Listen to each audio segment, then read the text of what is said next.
It's time for Last Call at Grantham Pub Underground, a podcast where we discuss spirits, cocktails, and anything else that goes with having a good time with family and friends at your version of happy hour. Grab a seat at the bar and let me pour you a drink while we have some fun. Hello, friends. Welcome to Last Call at the Grantham Pub Underground.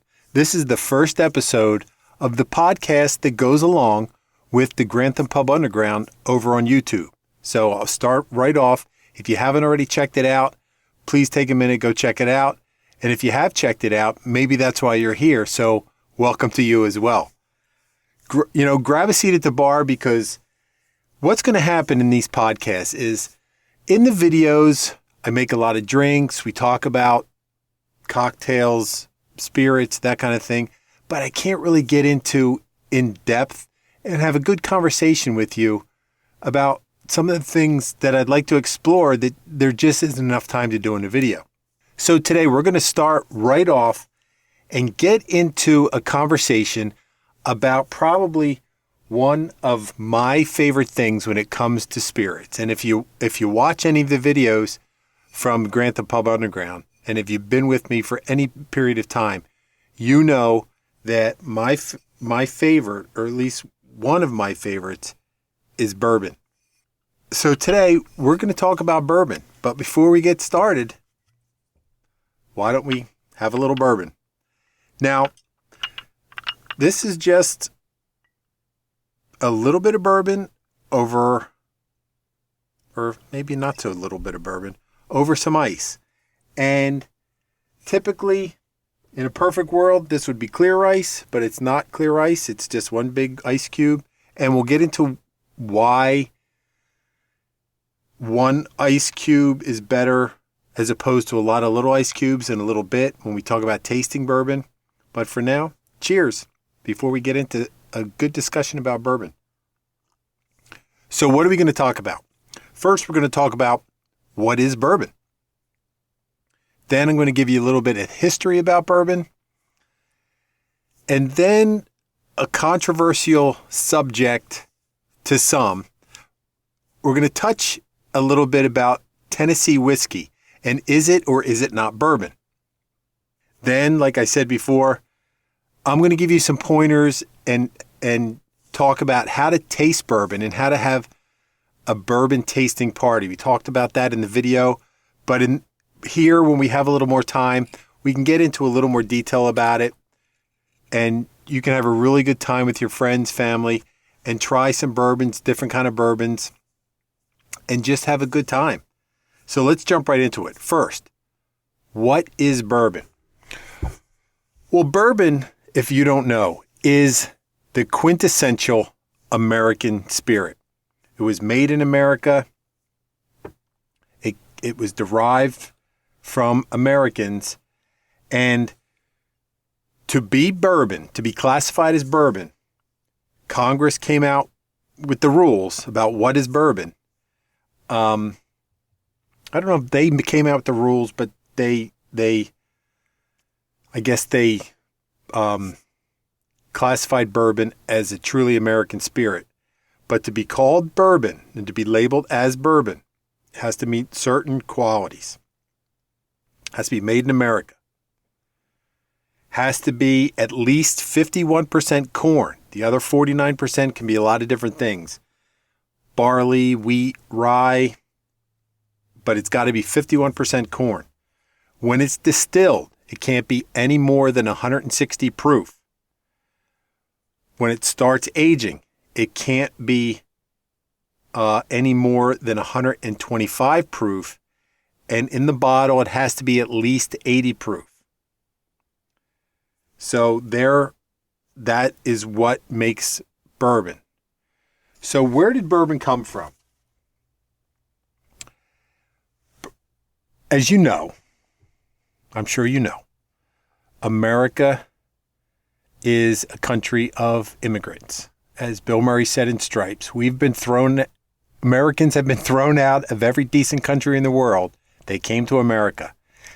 And in the late 1700s, that would be the 18th century, there was a lot of Germans Scottish people, Irish in Western Pennsylvania.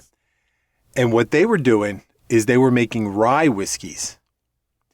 And what happened was the government started offering incentives to people to move further west. You know, it was during the time in the country where we were expanding. And what they did, they moved west. I mean, they didn't move that far west. They moved to basically Virginia. It was the Kentucky area of Virginia. And one of these Kentucky, Virginia farmers was a guy named Jacob Beam. You may recognize the name Beam if you drink bourbon. And what he did, like so many other settlers of the time and distillers of the time, he used his father's whiskey recipe. But what he did was he just distilled the extra corn that they had, and it was basically a corn whiskey or bourbon. And the origin of bourbon as a form of whiskey, it's kind of sketchy and it's not very well documented. There's a lot of different stories and claims of how it came to be. And just, you know, some have a little more credibility than others. But just to give you an example, the invention of bourbon, many attribute it to a guy named Elijah Craig. Now, he was a minister, and he was credited with a lot of first around Kentucky. And it said that he is the first guy to put bourbon, to age it in charred oak barrels. That's what gives bourbon, you know, its smoky flavor, its color. Also, across from where Elijah Craig's distillery was, in a place called Bourbon County. So Bourbon County was across from Craig's distillery in what was at the time Fayette County. Another guy named Jacob Spears, he is credited to be the first guy to label his product as bourbon. Now,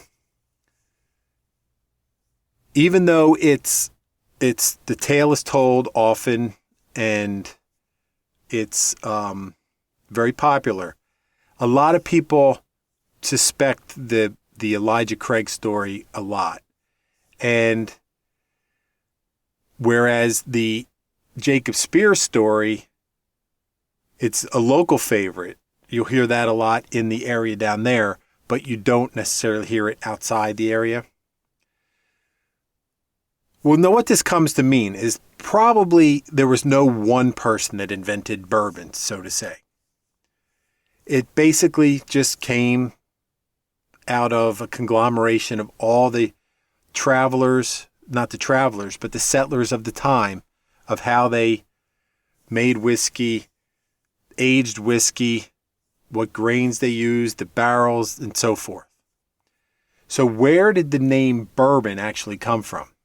Now, just as with the origin of bourbon itself, the name bourbon has a lot of different names as well.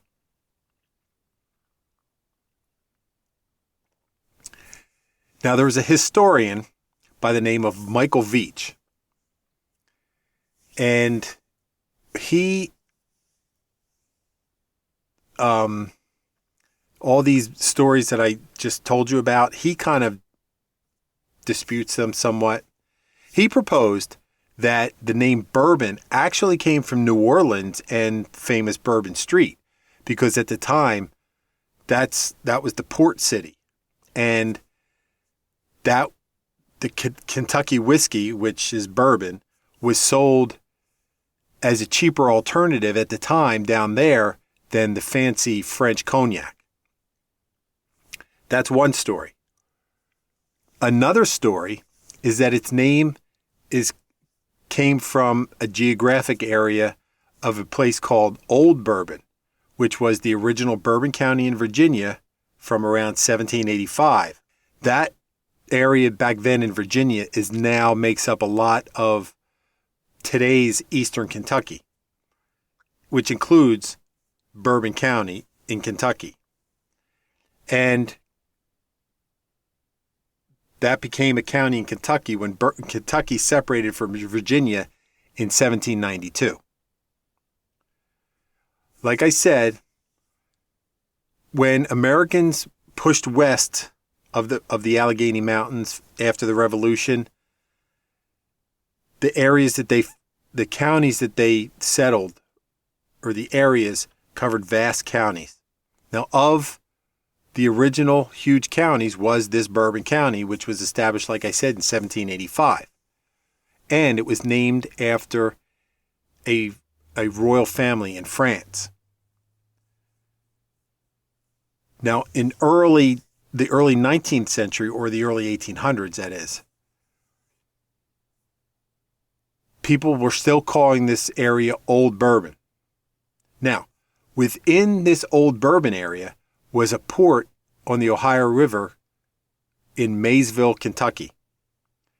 And that's where these products were shipped from Mayville, Kentucky, and they were shipped in containers that had stenciled on the barrels, they wrote on there Old Bourbon to show where they came from. Now, Old Bourbon whiskey was different because, like I said, this whiskey was corn whiskey. And most people never tasted corn whiskey before. So I guess they just dropped the old, and bourbon became the name of this corn for any corn whiskey. Now, I tend to believe that more than anything else. That seems to make a lot more sense to me than some of the other stories. So here's an example of how bourbon is basically just, it's American. By the time the Civil War came around, bourbon became so popular that even President, but then General Ulysses S. Grant, he was drinking bourbon. He was a big fan of bourbon. Now, so much so, because of Grant's success, President Lincoln is reported to have said, "Find out what he drinks and send a case to all my other generals." Now, going back to, as we said earlier, Jacob Beam was one of the original stories of invention of bourbon. We're going to get into more of the evolution of bourbon. In 1894, a guy named James Beauregard Beam, Jim Beam to his friends, their family took over a family distillery from their father, David Beam. Now, at this time, Old Tub, as it was called, was one of the first national brands of bourbon. And throughout the early 1900s, Old Tub, and all other bourbons for that matter, grew and expanded, and their quality and their standards, they expanded and there was a higher quality of production as well. Now, many distilleries operated in Bourbon County, but from 1919, when Prohibition struck, there were no distilleries in Bourbon County until 2014, if you can believe it. That's 95 years with no distilleries in Bourbon County. Now, as you can imagine, Prohibition crushed the bourbon industry. And all the distilleries were forced to stop operating. Although there were some that were granted permits for medicinal whiskey, and I can imagine at that time everybody started getting mysterious illnesses because, hey, everybody needs a little medicine from time and again. Some were allowed to continue until their stock ran out. And there was a lot that did it. There were many distilleries that produced medicinal spirits at the time. So what happens when Prohibition hits? Now, as you can imagine, You work your whole life, and then suddenly you have to stop because they just deem it to be illegal. Now that's the scenario that Jim Beam was in. He couldn't do anything for the entire prohibition era.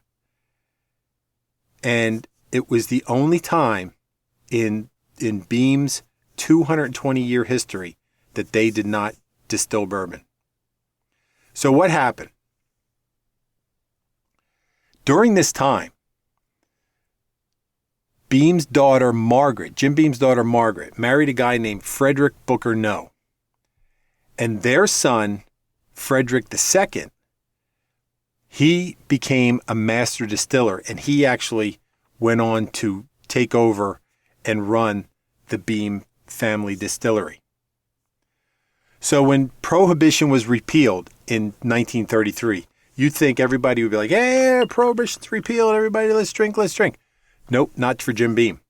Because even at the age of 70, he was like, you know what? It's time to push forward.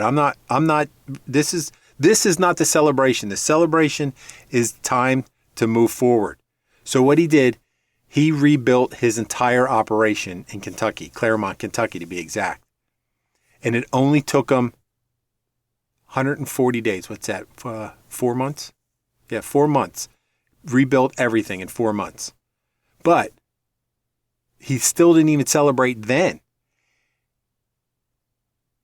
He did not have his first drink until 2 years later, 1935, when he drank his own bourbon. In 1935, his first Prohibition bourbon was ready. But by that time, he no longer owned the name Old Tub. So he sold it under the name of Colonel James B. Beam Bourbon. And then he became known as the Colonel and the Legend. But then finally it became just known as Jim Beam, I guess. So there was a guy named James Crow. He was a chemist and a physician. He called Old Crow. I guess that was his nickname, perhaps. Now, what he did, he is sometimes credited with the sour mash process, if you know anything about that. Now, what that means is each new batch, what they do, they take each new batch and they condition each new batch with some of the spent mash from an old batch. Now, if you bake it all, I guess it's kind of not uncommon to sourdough bread where you have the starter and then you just keep making batches and you use some of the old and the new. And so I guess the sour mash process in distilling is kind of the same.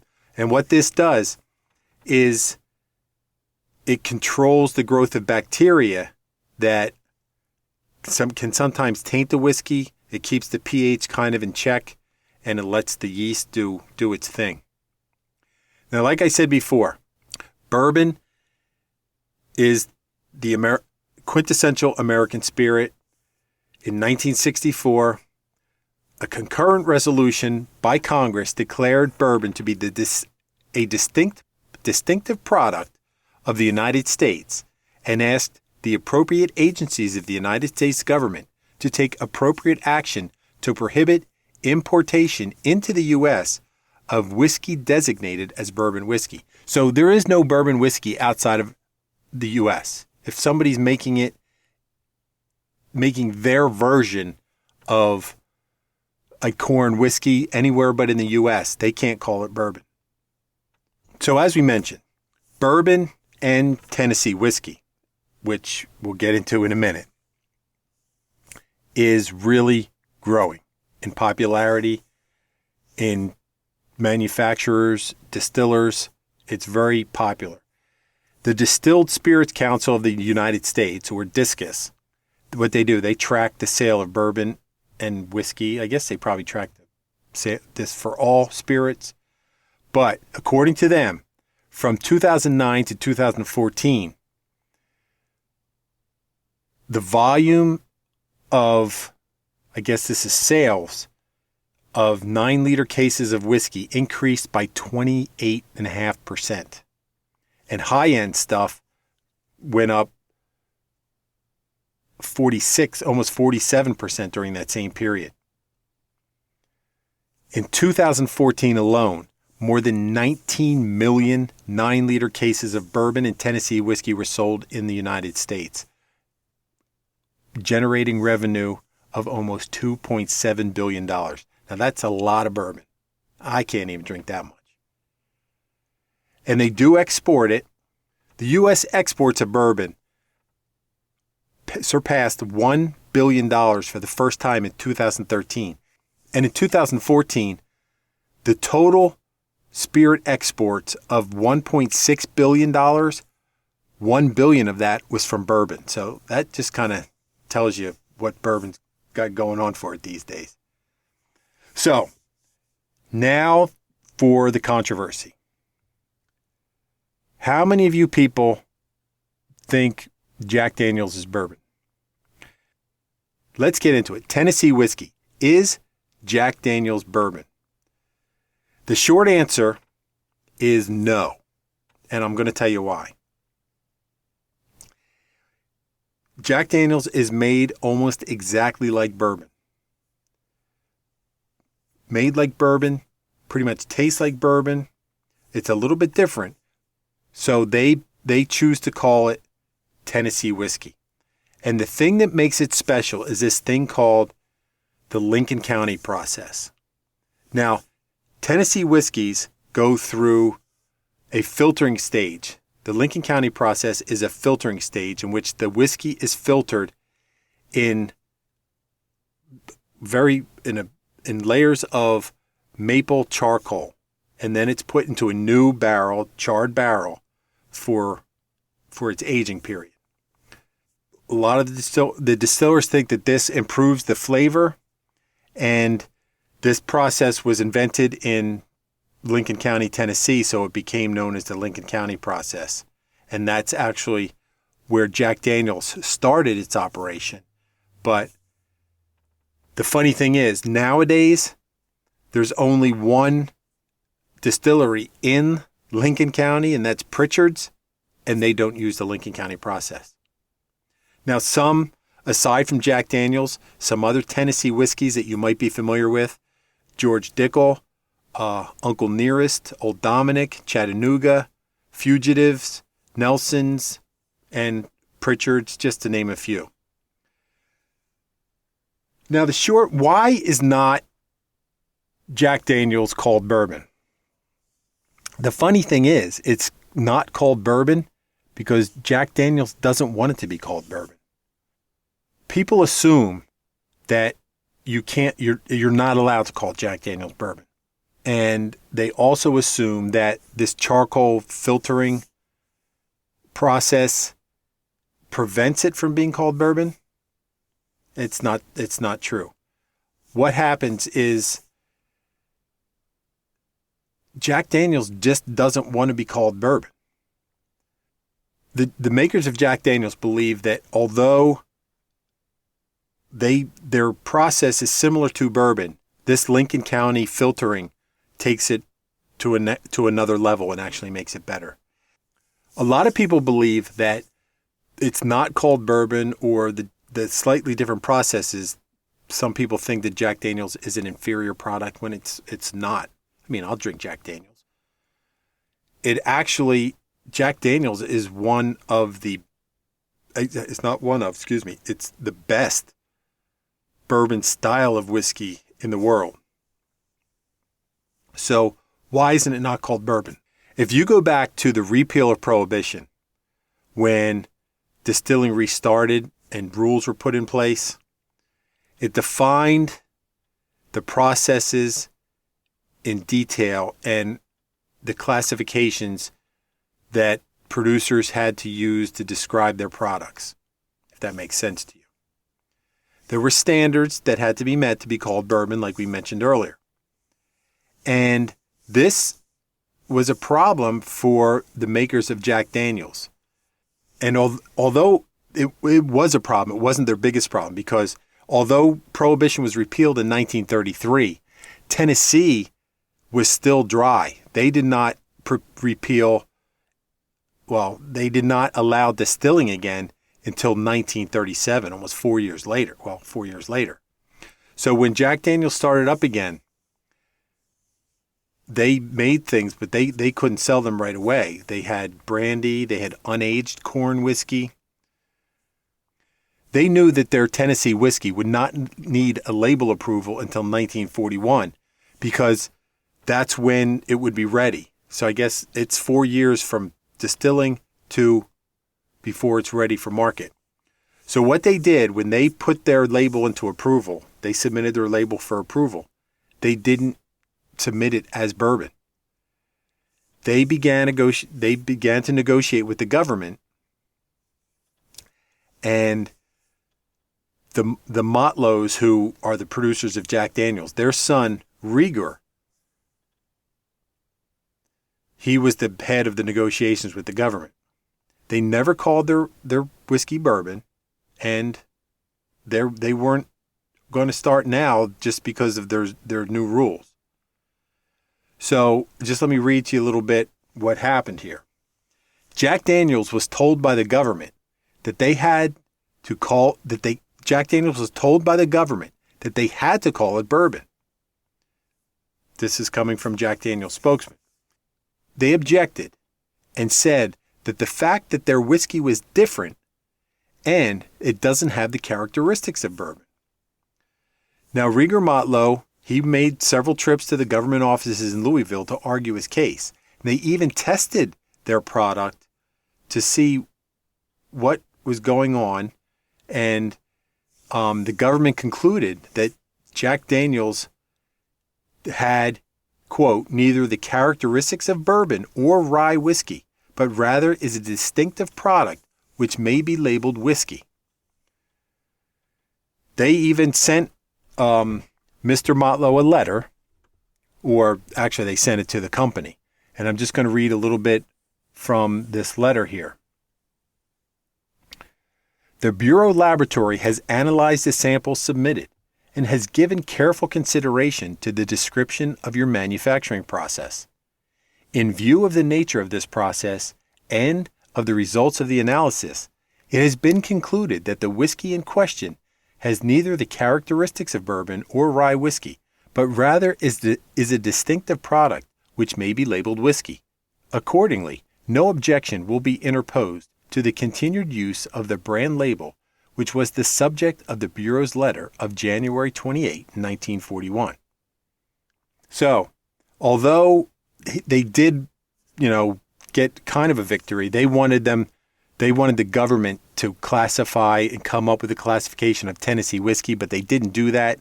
So, slight victory, but they took what they could get.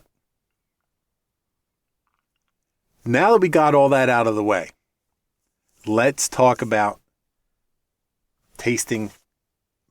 Let's just talk about drinking bourbon. So what are you going to do if you want to have a few friends over and have a little bourbon party? There's a lot of different ways you can look at this and you can approach this. I would recommend that you keep it limited to like between 4 and 6 different bottles, because more than that, you're just going to get, you're not going to really enjoy it, because you're just going to get so many different flavors in your mouth that you're just not going to be able to appreciate much more after that. Plus, you want to take the time to talk about each one as you're trying it. So any more than that, it could, not that hanging out for several hours drinking bourbon would be a bad idea, but especially for your first one, keep it limited to between 4 and 6. Keep the party size small. 6, 8, probably 10 people at the most. That way, with that, 10 people, you can taste 10 people can, 750 is is going to be plenty for 10 people.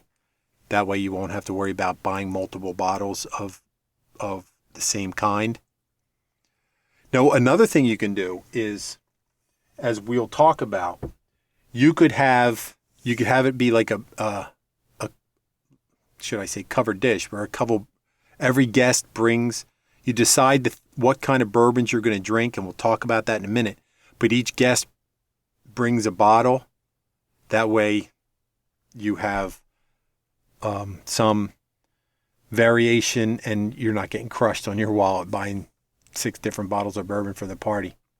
When you're tasting bourbon, you want like a small glass. This here is just a small rock glass or old-fashioned glass, whatever you want. But the typical bourbon glass is called a Glencairn glass. Now this is something similar to that. It's kind of like, for those of you just listening, it's kind of like it's got a small base and then a bowl, and then think of if you've ever had Sam Adams in a bar, like the kind of bowl of the glass of a Sam Adams glass. It's kind of like that. But but by all means, don't go buying something special. Any small glass will do for your purposes of having a bourbon party. And the next most important thing between the bourbon and the glasses is water. Speaking of water, you need a big pitcher, a big bottle of water. And you want to use either spring water or distilled water. And the reason for that is if you use tap water, particularly if you have really hard tap water or heavily chlorinated water or anything like that, it's gonna make a huge difference in the way the bourbon tastes. And you want to taste the bourbon, not the chlorine in your tap water. So unless you have good water at home, go out and buy some spring or distilled water for your party. Now, when you're tasting, like I have ice in my glass, but when you're tasting the bourbon, you don't want to put ice in it. What you do is you have your little thing of water, and you just want to put, it may sound tedious, but you just want to put a drop or two of water in the bourbon. Because what happens? Think of a wine tasting party. You get the wine and you're swirling it around in the glass. Water in whiskey does the same thing. The addition of water opens up the flavors of the whiskey so you can really experience all that the whiskey is offering you. It may sound like, well, yeah, what can a few drops of water do to a glass of whiskey? But you're not drinking a whole glass of whiskey. You're drinking like you're tasting it. So you're not maybe having an ounce at the most.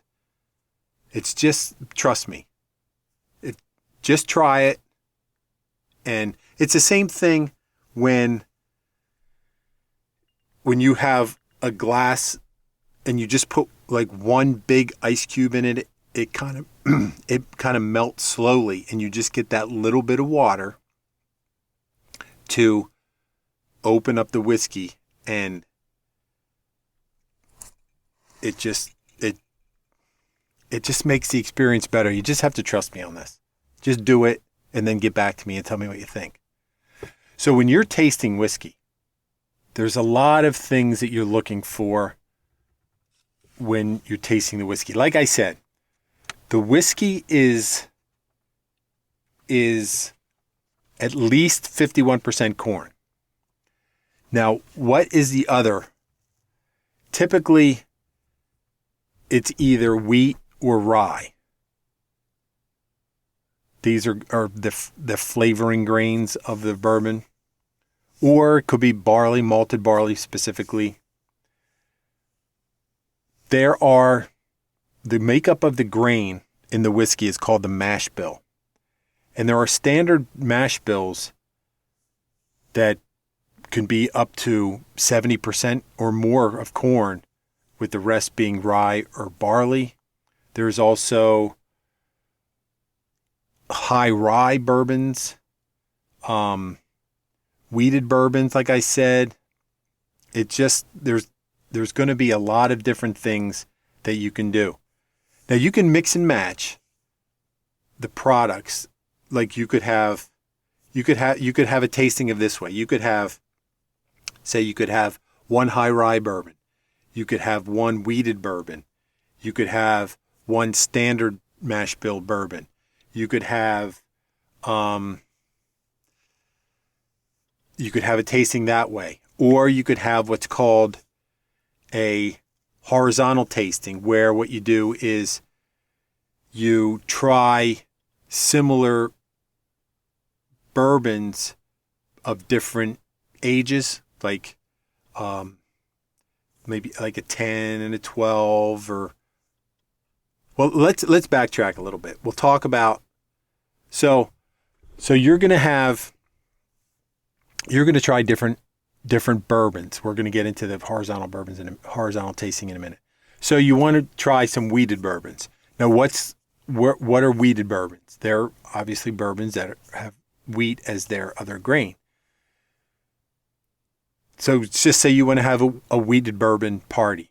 Some of the things you might want to try: Maker's Mark, Redemption, Rebel Yell, any Old Fitzgerald. Or maybe you want to do standard. There's a lot to choose from, like Jim Beam, Wild Turkey, kind of like your ones that you know of in the liquor store. What are some high rye bourbons? I get the one that comes to mind immediately for me, Old Grandad, or Bullet. That's a big name nowadays, Bullet. Four Roses, Old Forester. Now, as we get in there, so that's you use your wheat and your high rye. So what if you want to have a horizontal tasting? Now, it's not called that because you're laying down or you're falling down drunk by tasting all these bourbons. It's called that because you're trying bourbons of similar age. Now, you can try all entry level. It's called NAS bourbons, no age statement. There's nothing on the bottle that says how old they are. Or you can have 10-year-old bourbons, or 12-year-old bourbons. Now, some of your NAS bourbons, Jim Beam, which is my go-to bourbon, Wild Turkey. I'm going to tell you I'm going to like all of these. Wild Turkey, Four Roses, Evan Williams. Now, I actually think Evan Williams is a decent bourbon, everyday bourbon. If you don't want to spend a lot of money, I think it's fine. Buffalo Trace bourbon is another good NAS bourbon. So what about some 10-year-old bourbons? We have Eagle Rare 10, Bullet 10, Henry McKenna. What's this one I have? This is Eagle Rare I have right here. This is this a 10? Yeah, this is Eagle Rare 10 right here. That's a good bourbon. Now, when you're having a tasting party, now let's talk about when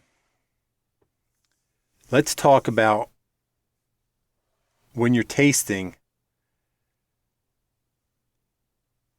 what you're looking for. Now, there's going to be appearance, aroma, taste, and finish. So the appearance, things you want to look for. The darker a bourbon is, it's probably the longer it's been aged, because it's been in a barrel longer, so it's getting that charred from the barrel. And when you're tasting, like you want to, like, this bourbon is 45% alcohol, so it's 90 proof. But when you're tasting, make sure you're starting from low alcohol to higher alcohol. Like, start with your lowest proof and work your way up. Now, the next would be aroma. After you put your drops of water in there, it's going to open it up and just get some air in it, just like you do with wine. Some people even say, take a sniff, but how do you smell with your mouth open? I don't even know. And then finally taste it. I'm just drinking it, but just like wine, put it in your mouth, coat your whole mouth with it, see what flavors are in there, and then swallow it. And then finally, after you've coated your mouth, so you have, especially if you're changing between bourbons, get the new one in there, maybe have a little drink of water beforehand, but taste it, coat your mouth with it, and then take another little sip. Does the flavor stay in your mouth? Does it burn? Is it smooth going down? Is it harsh going down? They're the kind of things you're looking for. So when we're talking about flavors and aromas, what are some of the things that you can expect from bourbon? Well, a lot of the flavors that I get are things like vanilla. You're going to get caramel, some fruit flavors, like it's bourbon, so you want to think like darker, like not heavier flavors, but more richer flavors like caramel, pepper. Some people say tobacco even, clove, like your warm spice flavors, cinnamon, nutmeg, oak. You're going to get oak because it's in oak barrels. Now, that's weird. I don't like oaked wine, but I drink bourbon, so go figure. And then naturally you're going to get the malt and the rye and the wheat. You're probably not really going to taste corn. Why? I don't know, because I guess the corn is the base of it, but the other grains, like I said earlier, are the flavoring grains. What are some of the things that you might hear when you're talking about bourbon? There's some bourbon lingo that you might want to know about. People say things about, I forget, I think it's, is it Jim Beam? I might be Jim Beam. They have the Devil's Cut bottle. There's a Devil's Cut and the Angel Share. Now the Angel Share is, they say it's the evaporation. When you're aging, it's evaporation. It goes up to the angels. And yeah, Jim Beam's Devil Cut. So if you hear the term Angel Share, that's basically just the bourbon talk for evaporation. Now, a big word you're going to hear is bottled and bond. Now, bottled and bond means that the bourbon has aged for at least 4 years, and it's bottled at 100 proof and distilled at one distillery, and it's using the grain from the same season. I guess you can just blend grains from all different, whatever you happen to have laying around, but bottled and bond, I guess you could almost say it's like vintage bourbon. It has to be used from grains from all one growing season. Now you have cask strength, C-A-S-K, and barrel strength. I guess they're interchangeable words, cask or barrel. That's bourbon. It's high proof bourbon that's bottled straight from the barrel without being cut with water. And the finishing, we're going to talk about finishing, is a process of maturing whiskey in the barrel of certain origin. And then you age the whiskey in a barrel of one origin, and then you change it over to a different barrel. I don't know what else they make barrels out of besides oak, and then you have things like single barrel and small batch. Small batch is just a limited run bourbon from a small distillery. When you're doing this, make sure you have notes. Keep notes with your friends, talk about it. Just to give you an idea of some of the flavors you can expect from different, I'll just give you a couple. Like Jim Beam bonded bourbon. That's going to be, you're going to get some oak out of that. It's not real heavy. It's not real light. It's like Goldilocks bourbon is right in the middle. Like I said, oak and maybe a little spiciness. Actually, on our bourbon video, which I'll leave a link to in the show notes, you can check that out. We tasted the Jim Beam bonded bourbon. Another Maker's Mark. We haven't touched on Maker's Mark. That's got oak in it, vanilla, charcoal, smoke. So that's just a couple to name a few. And that, friends, is everything you need to know about bourbon. But it's probably not everything you need to know about bourbon, but it is for this episode of Last Call at Grantham Pub Underground. Hey guys, thanks for exploring bourbon with me today. I had a great time. I could talk about bourbon for hours. That's just how much I like bourbon. Get some bourbon. Have some a bourbon party with your friends. I didn't know a lot about the history of bourbon until I was reading about it to share with you guys, and it's fascinating stuff. This is the pared down version of it. But if you enjoy bourbon as much as I do, you could have a good time with your friends, having a bourbon party. Taste a few. Make sure you have some food, but don't have food, the big food, until afterwards. Like, you don't want to be having barbecue and chili and that kind of thing until after you're done, because that'll just wreck your palate. You won't get any. Just have, like the same kind of things you would have at a wine party. Nuts, fruit, that kind of thing. And then have your killer food afterwards with a glass of bourbon on the rocks, or on the rock, one rock. And you'll have a good time. But do it responsibly. Have designated drivers. Have a sleepover bourbon party. That way you won't have to worry about it. Have Uber and Lyft on call. Just be careful if you're going to do it. Have fun, but do it safely and make sure everybody has a good time and gets to where they need to be going safely. So I hope you enjoyed this premiere episode of Last Call at Grantham Pub Underground, the podcast companion to Grantham Pub Underground on YouTube. I had a lot of fun. We're going to do a lot more like this, exploring a lot more spirits, cocktails, the history of things, and just have a good time and talk. So come back. I'll always have a seat at the bar for you guys. We're going to have a good time every time we're together. So until then, enjoy responsibly. Like I said, I'll save a seat at the bar for you. Cheers. Thanks for joining me for this episode of Last Call. Be sure to check out the show notes for more information about Grantham Pub Underground, including links to the videos on YouTube. Please remember to drink responsibly and never drink and drive. I'll keep your seat at the bar for you, and I'll see you next time.